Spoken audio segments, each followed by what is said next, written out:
So guys, I'm going to introduce the players of today. Liquid HayprO is of course Swedish Zerg spawning in the right side, the left side of the map as the red Zerg. And EG is very on PuMa. It's orange this time. Thank you, PuMa. I always love seeing orange. I fancy orange, Ben. You know that me. You know me. I'm Dutch. I'm biased towards orange people and players. I know. I know the drill, Kev. I'm used to hearing it. You talk about your orange tie every week. Yeah, but you still haven't had a chance to don the orange tie. Talking about orange ties, I had a little ladder session last night. I thought it's my birthday, so maybe the people on Betternet are nice to me, but the opposite is true, Ben. They were really not that nice to me. I've got all in, left and right, blind counted, and I also played pretty bad a couple of games. So I think I managed to win 5 games and lose 15. Oh, not man. bad. I would feel bad for you if that wasn't how most of my ladder sessions go. It's so crazy. It's just one of those days where like a few games before I go to sleep. I have to work tomorrow, but it's okay. I don't have to be in until 11, so I can play a little bit. Start at 12. At 4:30, I'm smashing my keyboard around. It's like, I'm gonna sleep. Then I won 2 games, and I shouldn't even have won them. And I was like, okay, I'm 2-0 right now. Time to quit. Time to quit. 2-0, still pretty good.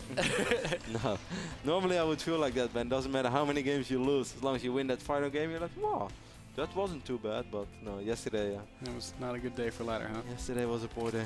I can go ahead and confirm that in NASL matches in Season 3, Zerg is still yet to win on dual side. So in every matchup? In ZVT.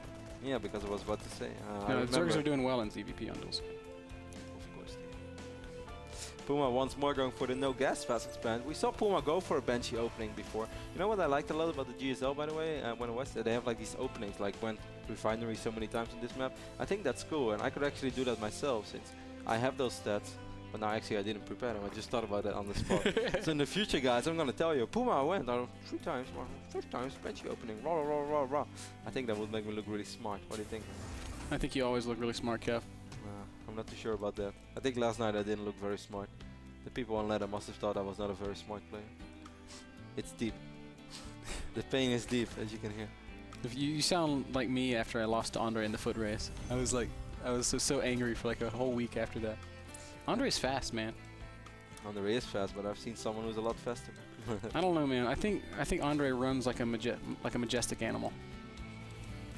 I want to focus on Starcraft and none on Andre's runs. Okay. We can talk about this the other day. And the grass is always greener, man, at the end of the season.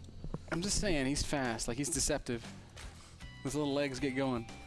We do have another Hellion opening here for PuMa. He's going to be swapping out that factory with the barracks so he can be producing them 2 at a time momentarily. And HayprO, once again, is staying gasless.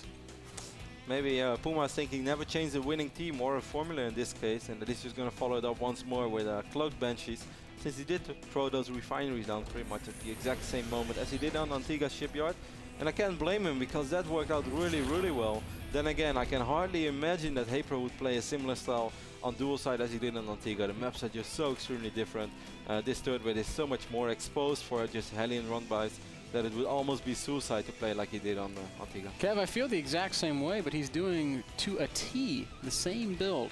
I mean, everything is identical thus far for HayprO. He's getting the spine crawler and the gas at the same time, and Roach Warren as well? Yeah, Roach Warren at the same time, so everything identical for HayprO. So maybe he just feels like he was sloppy, and that was the reason for his loss. And I don't think that's incorrect. That wasn't the HayprO I'm used to seeing on Antigua.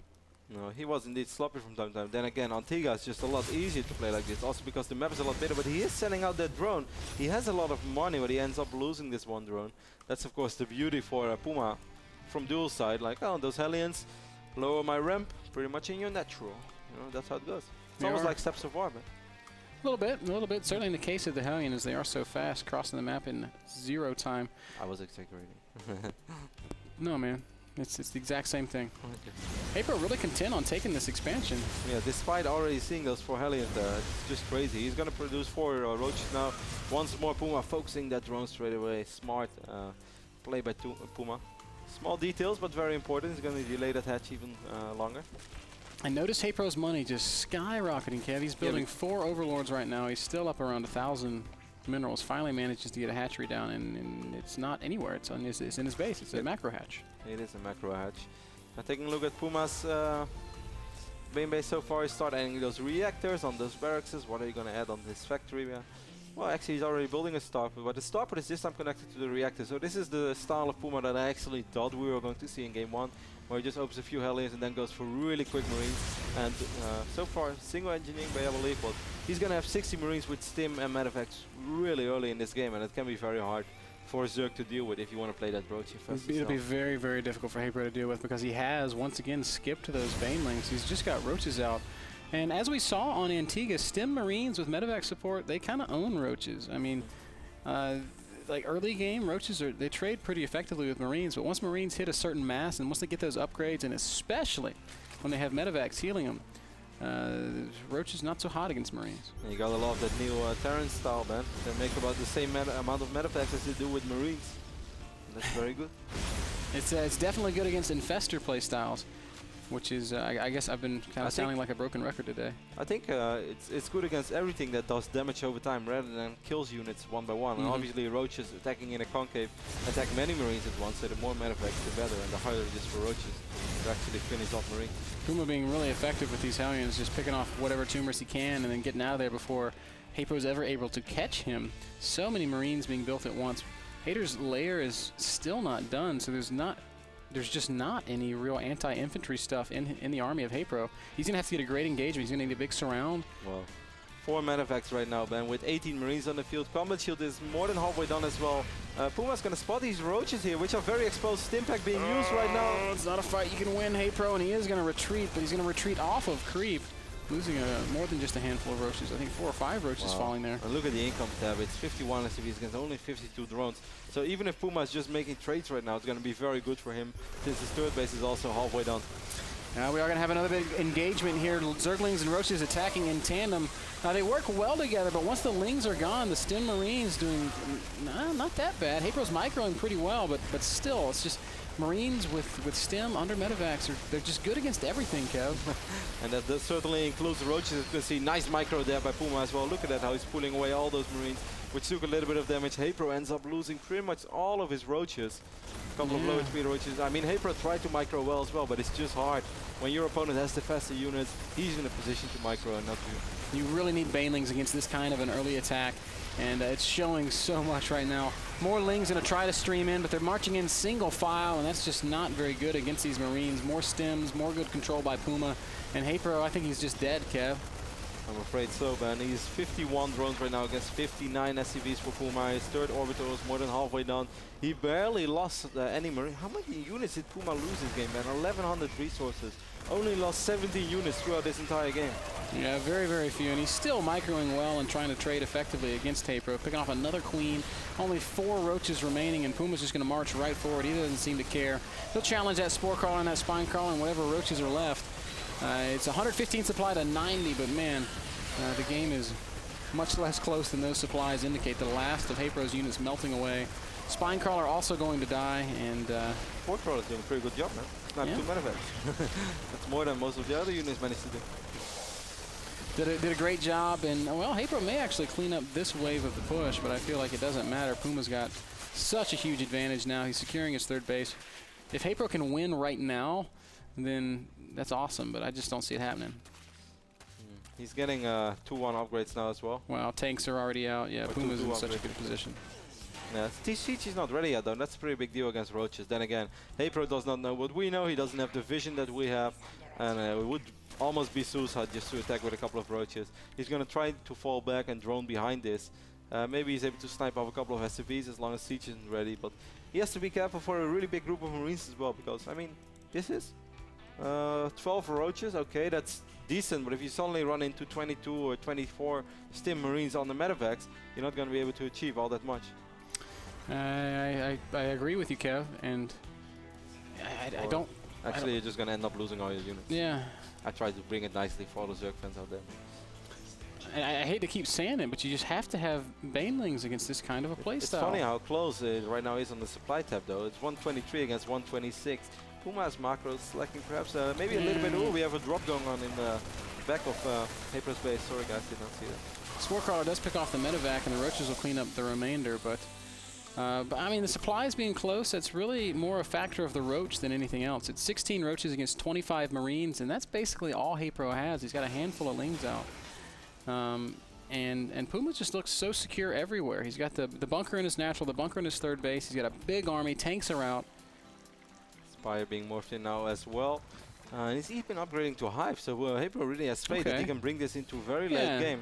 Now, if he can stall until that Hive's done and he can get some of that Tier 3 tech out in play, then maybe something might be possible. But PuMa does not look like he wants to let that happen. He's already moving through the center of the map as he sends out a couple of drops. I mean, that's something that used to happen back in the days very often when Terrans were like, all right, I'm quite far ahead, nothing can happen anymore. Suddenly Broodlords would be out, but of course Terrans get better and better by playing against these quick Broodlord style more and more often. And even though this wouldn't be super quick, HayprO is doing the right thing though. He's going for a counter, and that's something that you want to do. If you have to buy time somehow, then you might as well try to counter, and he's actually forcing PuMa to retreat right now. Yeah, it's a great choice. PuMa's drop has stalled out. He's going to kill a handful of units, and he's pulled the army of HayprO back out of position. I'm sorry, the army of PuMa. If HayprO was really paying attention, he might be able to pick off a siege tank or two. Maybe. No, that's not going to work. The bio's too close at hand. And now that drop's moving in. It has denied the expansion down in the bottom right. There's no units really here at the third base to help defend. So while PuMa was able to be delayed a little bit, HayprO's still with his back up against the wall. It's going to be very tough to make a defense here. And it wasn't for free either. Ooh, nice pickup right there by PuMa. Make sure that all those Marines are in the medevac already. PuMa right now making his way into the natural. All those infestors were so exposed. They do land a pretty good fungal, picking off a lot of those Marines. HayprO is going to push forward one final time.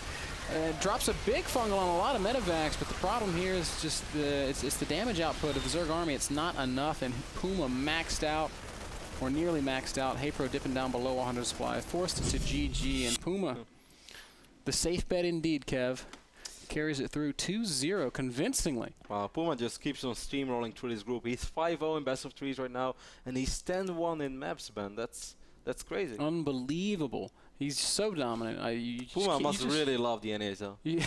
Did you ever think what he did with all that NASL prize money? I kind of wonder. You think he's bought like a vacation house in Fiji?